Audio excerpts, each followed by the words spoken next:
I'm here talking with John Oates, who will be performing April 4th at the Paramount in Huntington. John, this is such a thrill. I decided to actually shave my beard and rock the mustache in Okay, your all right. honor.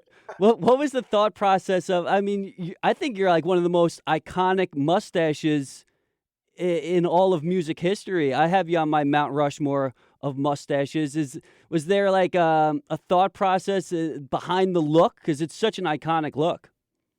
I don't know, it's weird. I mean, as soon as back in the old days when I went to high school, boys weren't allowed to have facial hair or anything like that. You literally couldn't. It was very, very much more conservative back in those days. So the moment I graduated from high school, I grew a mustache. I have no idea why. It was the mustache was like hidden in me and it just emerged. Um, and it became a thing. I am in the Mustache Hall of Fame in St. Louis, Missouri. Oh, that's a And thing. I didn't. yeah, it's actually a thing, believe it or not. And then I also was the Movember, the men's health movement in November, where men grow mustaches to promote men's health. Yeah. I was the international ambassador last year for Movember. So yeah, I mean, look, it doesn't define me, but it certainly is a thing that I've been rocking for quite some time. Yeah, yeah, and you've definitely inspired me to grow out the facial hair.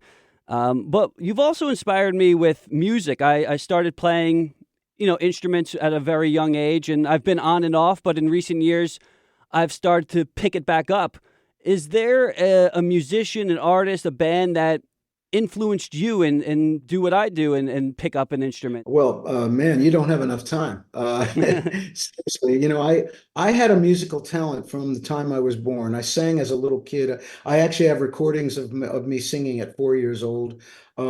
So there was I don't know what it was. I just seemed to have it. And I began playing guitar at 5, and I took vocal lessons. So really, it was the music that I heard in my house. My parents were of the World War II generation, so of course, their jam was big band and swing and things like that, that were music that was being played during the 40s in their kind of teenage years. So I heard that music even before rock and roll was basically, played on the radio. So when rock and roll hit in the early 1950s, I was I was a young kid, but I was very aware that something new had happened. So of course, Chuck Berry, Little Richard, Elvis, Buddy Holly, Everly Brothers, all that stuff was really, that immediately spoke to me. And so I started playing music immediately. I wanted to play rock and roll songs, for a number of reasons. One, because that's what was on the radio, and two, because they were easy to play in those days. So, three chords. And so that's really how it started. And as time went on, I just kept exploring the people I loved. And it went up into the early 60s with the folk revival, and I began to immerse myself in the traditional music that was being rediscovered in America, the blues, the Delta blues, the folk Appalachian bluegrass, things like that. So everything to me was really just, I was absorbing as much as I could. So you mentioned a lot of iconic names. Have you had the pleasure? Because I'm starstruck. Obviously talking with you, I've got to see you perform live a few times, and getting to have a one-on-one conversation is insanity for me. Was there a time where you got to perform with somebody that you idolized, or was there a moment where you couldn't believe, like, oh my God, I'm in the same room as this guy and we're talking?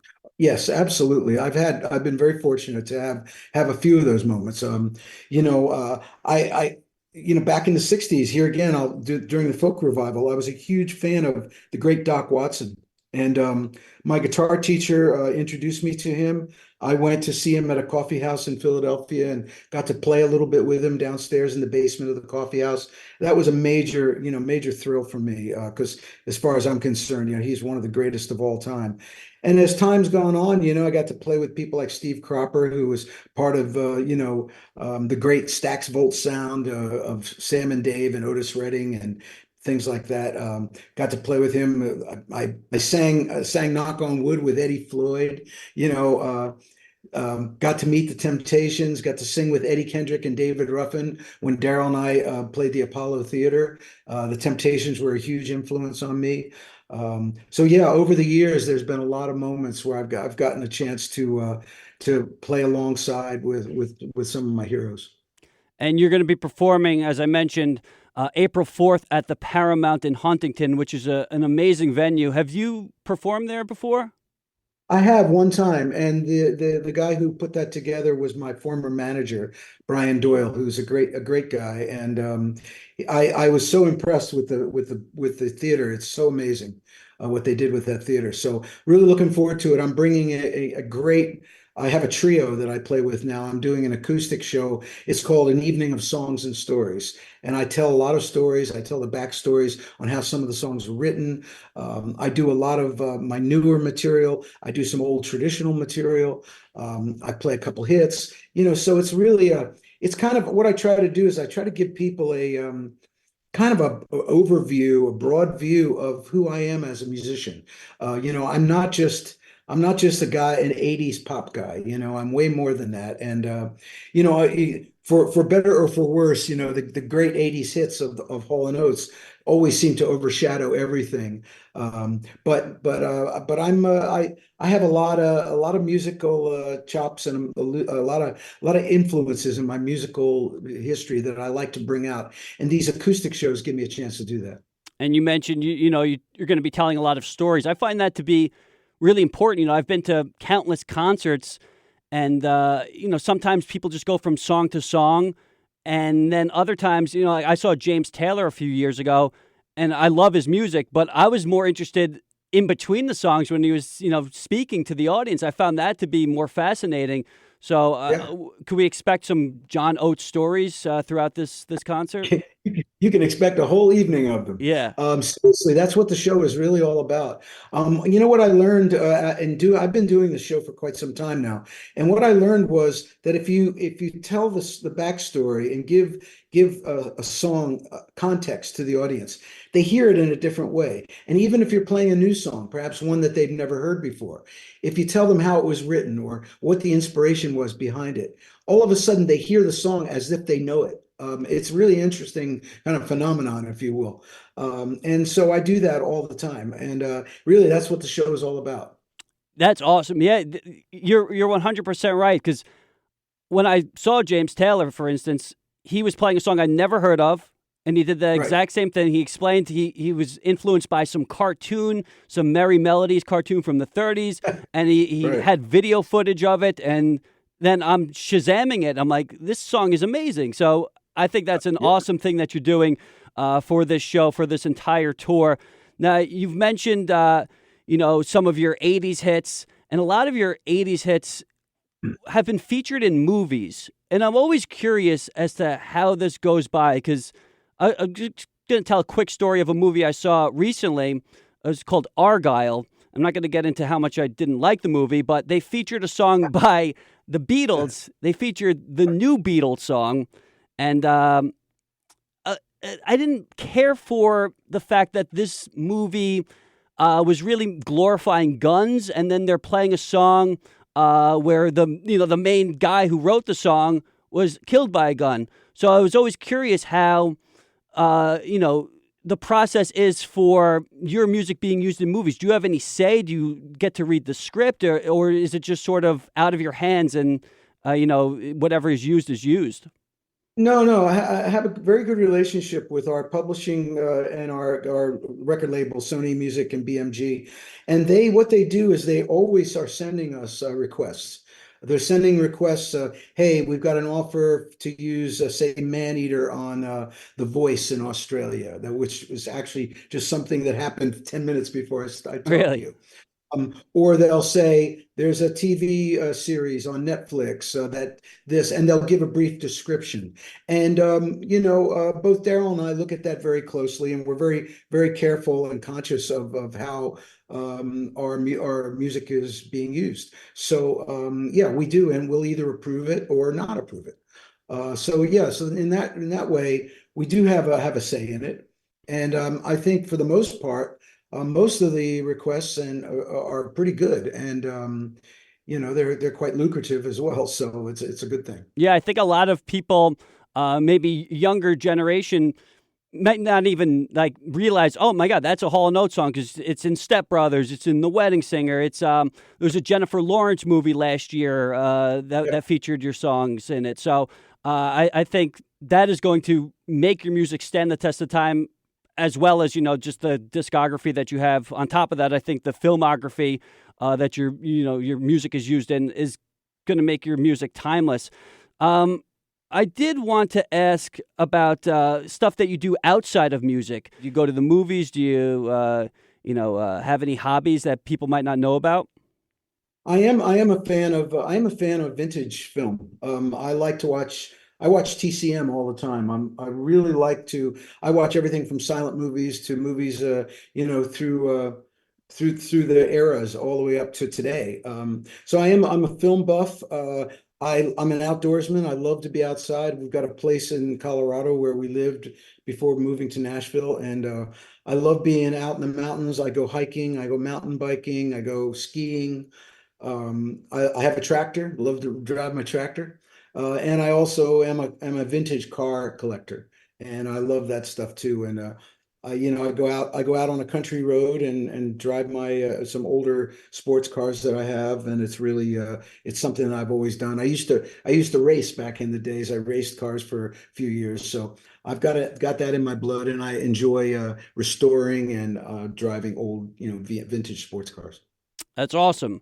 I was curious, is there an artist that you think does not get the recognition that they deserve? I know a lot of people don't care for the Rock and Roll Hall of Fame. There's a lot of artists, in my opinion. Someone like Jim Croce is not in there. Warren Zevon, Harry Nilsson.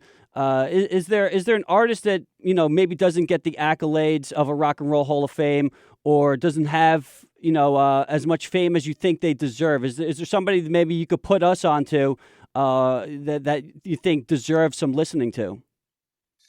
Well, there's tons of them. And I think a lot of really some of the influential early R&B artists who really kind of paved the way for modern pop have been overlooked. There's a lot of politics involved with the Rock and Roll Hall of Fame and all that, which we don't need to get into. But you just mentioned Jim Croce, amazing songwriter. Interestingly enough, I just wrote a song with his son, AJ Croce, Really? who's fantastic. Yeah, AJ we, Croce was just on my show a few weeks ago. He's one of my favorite artists. That's he's so awesome. cool. He and I wrote a really cool song just recently, and it's going to be on a new album that I'm coming out with very soon. Yeah, and he and I are new friends. We met at the Ryman Auditorium in Nashville during a show, and we hit it off, and we wrote a song together. And I'm actually looking forward to working with him again. That that is so cool. Like the last interview I actually had was with AJ Croce, and getting to hear that you guys are collaborating Yeah, blows yeah, my he's cool. mind. That is so awesome. If you could be remembered for one song or one album, is there something that jumps to mind? Like, I want this to be, my lasting legacy, or is it too much to really think about, or is there one that jumps to mind? Like, this was the best thing I ever wrote. Well, as far as what I've done with Daryl Hall, I would say it's Abandoned Luncheonette from the early 70s, which, believe it or not, is 50 years old right Wow. as we speak. If it was me individually, I would say it was the Arkansas album that I put out in 2018. Every artist hopes that the most recent is the one, right? But you never know. The Arkansas album was a labor of love, and it was a really interesting concept, and with amazing musicianship. And it was more like a snapshot of some of the early days of American popular music, going back to the 1920s and 1930s. So I'm a little bit of a musical historian as well. I love to explore the history of American pop music.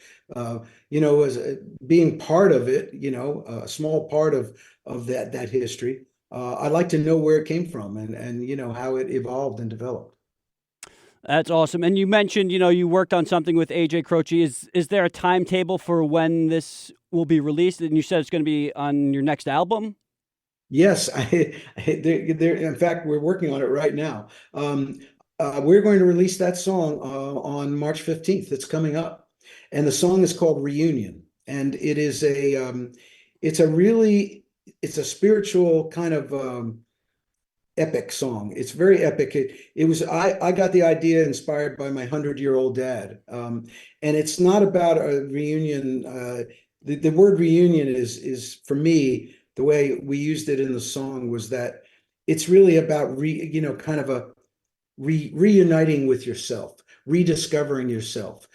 There's all sorts of ways you can have a reunion, but this song is really more about the kind of the fact that you can, where you're going, where you've been, where you're going, and how to reconnect with yourself.